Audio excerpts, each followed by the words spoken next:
交世间知己，有网络同好，继母湾生活。大家好，欢迎收看本期教记，我是资料员高。如标题所见，这一期给大家带来的是 GFFMC 白雪姬的评测视频。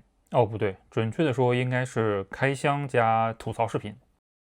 打开后看到里面有3盒塑封和1本使用说明，左边的是模型本体和最具代表性的2对翅膀，右边是双管爆裂步枪和一个印有30周年的地台。右边拿起来，下面还有一层，这里面放着是矮星炮相关配件包了。那么下面来到大家来找茬环节，看看这次漆面有没有中奖吧。第一眼看到的是后背腰部零件上2个硕大的水口，成品模型出现这种情况，放到国内随便一个厂商，估计也活不到今天了吧。另外，头部天线这里也太松了，只是拿起来看个漆面的操作，直接掉了。掉毛不行，还得掉个天线的意思呗。其他的看下来，左侧大腿和膝盖交接处的漆面上有一处中奖，还有一处也是左小腿前侧有一处中奖，这处比较浅，视频里可能看不太清楚。其他的就没什么问题了，我们这里快速过一下。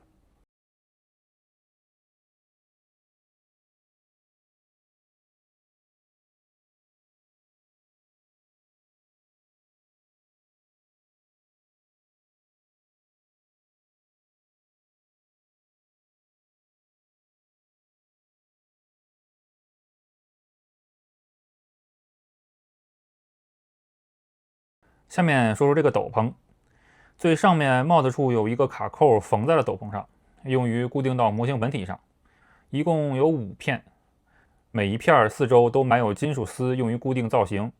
整体材质偏薄偏硬，摸上去的第一感觉特别像快捷酒店的那种床单的感觉。好了，和先进版本最大的区别介绍完了，本期视频到此结束。好吧，言归正传，下面介绍一下本体的重量和可动。首先呢是重量方面，武器配件都不装的情况下，本体重量来到了214克，还是很有分量感的。头部抬头低头不用大力的情况下有轻微可动，也或许可能是矿量吧。用力的情况下可以实现120度左右的上下俯仰，左右360度旋转没有有问题。这里注意不要按着天线转，很容易掉。手指按着脑门和后脑勺转，可以实现360度旋转。肩部两侧的火神炮有一个轻微的展开，胸部这里只有一个向上展开结构，然后腰部这里感觉因为有裙甲的限制，可旋转的角度很小，向后没有任何弯曲角度，向前大约30到45度，而且极其硬。至于有多硬，你看我的手指就知道了。手臂可以纵向旋转360度，向前弯折90度，应该是为了实现变形飞机形态所设计的。肩部可以向外拉伸1节，手臂平举可以达到90度，根部360度旋转，肘关节可以160度左右弯折，手腕是球形关节连接，可以实现360度旋转和大约70-80度左右的弯折。下面再来说说裙甲，前后以及两侧的裙甲均为独立关节连接，活动自由度比较高。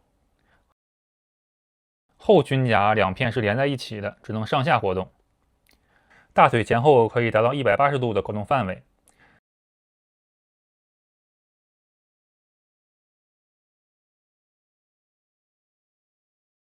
膝盖大约有170度的弯折范围。前脚掌可能由于上方零件的干涉，向上有很小的可动，向下可以达到90度左右的活动范围。至于侧弯以及旋转，由于脚腕装甲的影响，可动范围很小。腿部展开一共有2处，都在小腿后侧，一处是靠近膝盖处的，可以左右展开，看到内部骨架结构。另一处则是下方的外甲，向上抠开可以看到内构。接下来是配件的组装环节。说真的，我是真想给大家展示一下安装过程，但是我不知道是我中奖了还是通病，整体的体验很差。没有一处是可以完完全全按照说明书步骤顺利拼装上的。所以这里我重点展示几个让我抓狂的地方，具体的拼装过程还是参考一下其他博主的视频内容吧。首先是翅膀的安装部分，将背包的凹槽对准背部的凸起，按下去。我按不下去啊！好了，本期视频到此结束。真的是一开始就给我浇了一盆冷水，难不成真的要大力出奇迹吗？没错，经历了多次尝试以后，大力真的出奇迹了。听到了一声清脆的咔嚓声，我按进去了。这种说明书上这么写的，现实生活中又很难操作，还不知道操作的对不对。之后的平常操作都是基于这基础之上的，但是你又不得不硬头皮来，而且你还清楚，一旦失误就等于整个38000日元打水漂的感觉，就很不爽。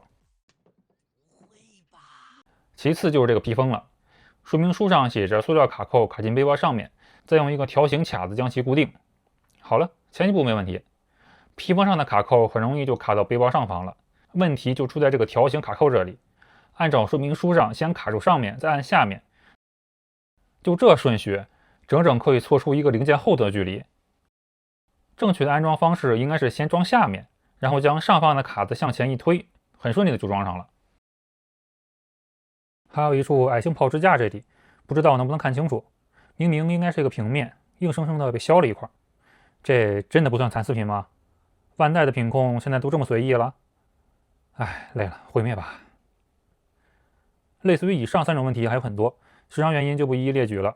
最后总结一下吧。前2个版本怎么样我不清楚，就这次我收到这个版本来说，很硬、很碎、很闹心。对于一直想收藏白雪机的同好们来说，38000日元能买到，是一个原价购入的机会。对于已有的2版的人来说，没有必要。对于想摆在家里站尸的，那可以入。对于想时常把玩一下的，那要慎重。不仅仅掉毛，还掉天线，还掉零件，一不小心就很容易弄断或者弄坏或者找不到了。对于有足够耐心又想体验成品模型乐趣的人，可以入。单单只想体验成品模型的乐趣，要慎重。繁琐的安装步骤以及不怎么爽快的安装体验，很容易让人抓狂。也或许是 GFFMC 版本的白雪机那种疯狂溢价所带来的好奇，导致期望感变得很高，以至于拿到实物后所造成的落差感比较大，因而制作了这一期吐槽视频。但白雪机就是白雪机，是每一个高达 W 粉丝心中的白月光，全当作是为了情怀买单吧。毕竟美好只存在于记忆中。好了，本期视频真的就到这里了。如果您觉得还不错的话，请点赞、关注、转发。我是资料员工，我们下期再见。